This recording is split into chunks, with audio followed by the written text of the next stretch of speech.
আজকে আমরা বলবো যে বাংলাদেশ এবং জাপানের মধ্যে যে আমাদের যে বিদ্যমান যে সম্পর্ক এটা আরো নতুন উচ্চতায় উঠলো। আপনারা জানেন যে জাপান আমাদেরকে প্রথম থেকে এই যে অভূতপূর্ব যে একটা গণ অভ্যুত্থান হয়েছে, তারপরে জাপান আমাদের পাশে দাঁড়িয়েছে। আজকে জাপানি প্রাইম মিনিস্টার শিগেরু ইশিকাওয়ার সাথে আমাদের চিফ অ্যাডভাইজার প্রফেসর মোহাম্মদ ইউনুসের একটা খুবই সৌহার্দ্যপূর্ণ মিটিং হলো। $418 মিলিয়ন হচ্ছে বাজেটারি সাপোর্ট, এটা ওরা বলছে হলো ডেভেলপমেন্ট পলিসি লোন ওরা দিচ্ছে। আর হচ্ছে ঈশ্বরদী, জয়দেবপুর টু ঈশ্বরদী, এটা খুবই আমাদের ইম্পর্টেন্ট একটা রেলওয়ে লাইন। আরো ওরা স্টুডেন্ট স্কলারশিপ এর জন্য আরো $4.2 মিলিয়ন। আমরা ওদের কাছ থেকে পাচ্ছি হচ্ছে 1.063, মানে $1 বিলিয়ন একটু বেশি আমরা ওদের কাছে পাচ্ছি। ফলে আমাদের আসলে এখন যে ইকোনমিক যে আমরা যে রিকভারির মধ্যে আছি, সেই রিকভারিতে এটা হেল্প করবে আমাদের।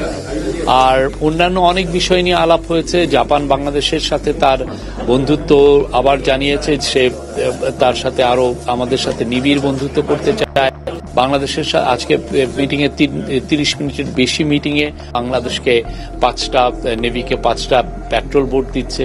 তারপরে হচ্ছে আপনারা জানেন যে সাইকেল তৈরি করার জন্য ওইখানে আপনার 6টা এমওইউ হয়েছে। একটা হচ্ছে যে খুবই ইম্পর্টেন্ট সাইকেল, এটা হচ্ছে ইলেকট্রিক সাইকেল তৈরি করার জন্য একটা ফ্যাক্টরি স্থাপন করা হচ্ছে।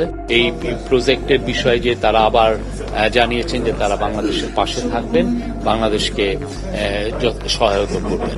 ওরা বলছে বাংলাদেশের সমস্ত কিছুতে ওরা হেল্প করবে এবং এই বাংলাদেশের যে ইলেকশনের ক্ষেত্রেও তারা হেল্প করবে। ইলেকশনে আমাদের ভোটার রেজিস্ট্রেশন এগুলো অনেক কিছু আছে, তো এটার জন্য আমরা তাদের কাছে কিছু কিছু ইস্যুতে আমরা সাহায্য চেয়েছি।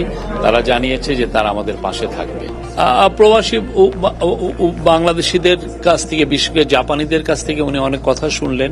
তাদের অনেক বক্তব্য ছিল, উনি প্রত্যেকটা কথাই শুনেছেন, অনেকে তাকে লিখিতও জানিয়েছেন।